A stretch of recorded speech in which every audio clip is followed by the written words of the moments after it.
Então, olá, vamos para a sexta parte deste primeiro capítulo, ainda falando sobre a emoção, a reação do corpo à mente. E é muito importante a gente ter essa percepção, essa autopercepção, né? Se apropriar do nosso corpo, dessa comunicação constante que existe entre o nosso espírito e o nosso corpo e vice-versa. Corpo, mente e espírito precisam estar alinhados, né? Para que a gente tenha um equilíbrio, para que a gente tenha autonomia mental, psíquica, tenha consciência, amplie a nossa consciência, desperte, como diz aqui, né, a nossa consciência. Então vamos lá. Uma emoção, em geral, representa um padrão de pensamento ampliado e energizado. Por conta da carga energética quase sempre excessiva que ela contém. Não é fácil, a princípio, termos condições para observá-la. A emoção, ela quer assumir o controle e quase sempre consegue, a menos que você esteja presente e alerta. Se você for empurrado para uma identificação inconsciente com a emoção, ela se tornará temporariamente você. É comum se estabelecer um círculo vicioso entre o pensamento e a emoção, porque um alimenta o outro. O padrão do pensamento cria um reflexo ampliado de si mesmo na forma de uma emoção, fazendo com que a frequência vibratória desta permaneça alimentando o padrão de pensamento original. Ao lidar mentalmente com a situação, acontecimento ou pessoa que é identificada como causadora da emoção, o pensamento fornece energia para a emoção, a qual, por sua vez, energiza o padrão de pensamento e assim por diante.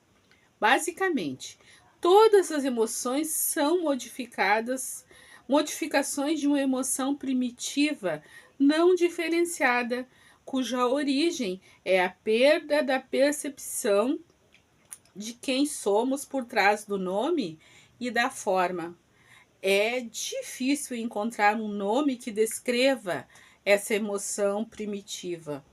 A palavra medo é muito próxima, mas além do sentido de ameaça permanente, ela pode ser entendida como um profundo sentimento de abandono e incompletude. Por isso, talvez seja melhor usar uma palavra que não se confunda tanto com aquela emoção básica e chamar isso simplesmente de sofrimento, entre aspas. Uma das principais tarefas da mente, uma das razões da sua atividade incessante é a de combater ou eliminar sofrimento emocional, embora ela invariavelmente só consiga encobri-lo por um tempo. De fato, quanto mais a mente tenta se livrar do sofrimento, mais ele aumenta. A mente nunca pode achar a solução, nem pode permitir que encontremos a solução, porque é ela mesma. Nem sempre pode permitir, porque é ela mesma é uma parte intrínseca do problema. Imagine um chefe de polícia tentando achar um incendiário, quando o incendiário é o próprio chefe de polícia. Não nos livraremos desse sofrimento enquanto não extrairmos o sentido do eu interior da identificação com a mente, ou seja, do ego. A mente é, então, derrubada da sua posição de poder e o ser, com letra maiúscula, se revela em si mesmo como a verdadeira natureza da pessoa. Já sei o que você vai perguntar agora. Eu ia perguntar o que acontece com as emoções positivas, como o amor e a alegria? Ah, elas são inseparáveis do estado natural de conexão interior com o ser. Sempre que houver um espaço no fluxo dos pensamentos podem ocorrer lampejos de amor e alegria, ou breves instantes de uma paz profunda. Para a maioria das pessoas, tais espaços raramente acontecem. E mesmo assim, por acaso, nas ocasiões em que a mente fica, entre aspas, sem palavras, instigada por uma beleza estonteante, uma exaustão física extrema, ou mesmo com um grande perigo. De repente se instala uma serenidade interior e dentro dessa serenidade existe uma alegria sutil, mais intensa. Existe amor, existe paz. Olha só, e agora eu acabei de me dar conta, assim, da importância das peregrinações, né? Por que que as pessoas vão peregrinar, vão pagar promessas, fazem promessas, que exigem desgaste físico? Eu sou peregrina do Caminho de Santiago, eu fiz 700 quilômetros, né? Da fronteira ali da França até Santiago de Compostela, o caminho jacobeu, né? Então, assim, realmente haviam dias de caminhada focada, intensa, e que no final do dia a gente sente uma espécie de o corpo está esgotado, mas a alma está em êxtase, né? Períodos em que nós caminhamos solitários e silenciosos, períodos em que nós caminhamos acompanhados em grupos, interagindo e nem se percebe o caminho, nem se sente as distâncias. Então, assim, aqui ele está falando dessas relações, né? O que, que tem a ver o caminhar, o peregrinar, com o despertar espiritual, né? O que, que tem a ver o caminhar com os jejuns que algumas religiões propõem, né?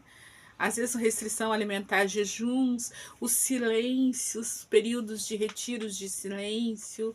O que, que tem a ver, né? Aí a gente vai vendo, porque a alma, o corpo está impregnado da alma. A alma está intimamente conectada com cada célulazinha do nosso corpo, né?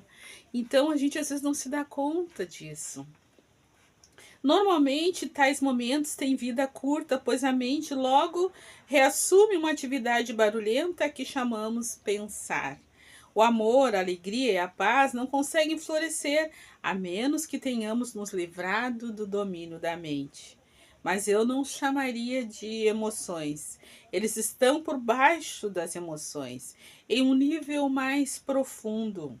Portanto, precisamos nos tornar plenamente conscientes de nossas emoções e sermos capazes de senti-las antes que de sermos senti-las antes de sermos capazes de sentir aquilo que está além delas. A palavra emoção significa literalmente desordem. A palavra vem do latim emovere, que significa movimentar.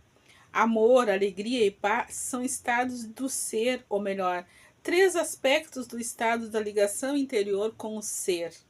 Assim, não possuem opositores pela simples razão de que surgem por trás da mente. As emoções, por outro lado, sendo uma parte da mente dualística, estão sujeitas à lei dos opostos. Isso quer dizer simplesmente que não se pode ter o bom sem que haja o mal. Portanto, uma condição não iluminada de identificação com a mente, aquilo que algumas vezes é erroneamente chamado de alegria, é o lado geralmente breve do prazer dentro da alternância contínua do ciclo sofrimento-prazer. O prazer se origina de alguma coisa externa a nós, ao passo que a alegria nasce do nosso interior. A mesma coisa que promociona prazer hoje provocará sofrimento amanhã, ou nos abandonará, e essa ausência causará sofrimento. Do mesmo modo que se costuma chamar de amor, pode ser prazeroso e excitante por um tempo, mas é um apego adicional, uma condição de necessidade extrema que pode vir a se transformar no oposto em um piscar de olhos. Muitas relações amorosas, entre aspas, passada a euforia inicial, oscilam entre o amor, entre aspas, e o ódio, a atração e a agressão. O amor verdadeiro não permite que você sofra, como poderia. Não se transforma em ódio de repente, assim como a verdadeira alegria não se transforma em sofrimento. Antes de atingirmos a iluminação, antes mesmo de nos libertarmos de um amor verdadeiro ou de uma profunda paz interior, tranquila, mas intensamente viva, são libertarmos. Desculpa, vou voltando. Antes de atingirmos a iluminação, antes mesmo de nos libertarmos de nossas mentes, podemos ter lampejos de alegria autêntica, de um amor verdadeiro, de uma paz interior, tranquila, mas intensamente viva. Esses são aspectos de uma verdadeira natureza, em geral, obscurecida pela mente. Mesmo dentro de uma relação normal de dependência, é possível haver momentos em que podemos sentir a presença de algo genuíno e incorruptível, mas serão somente lampejos a serem logo encobertos pela interferência da mente.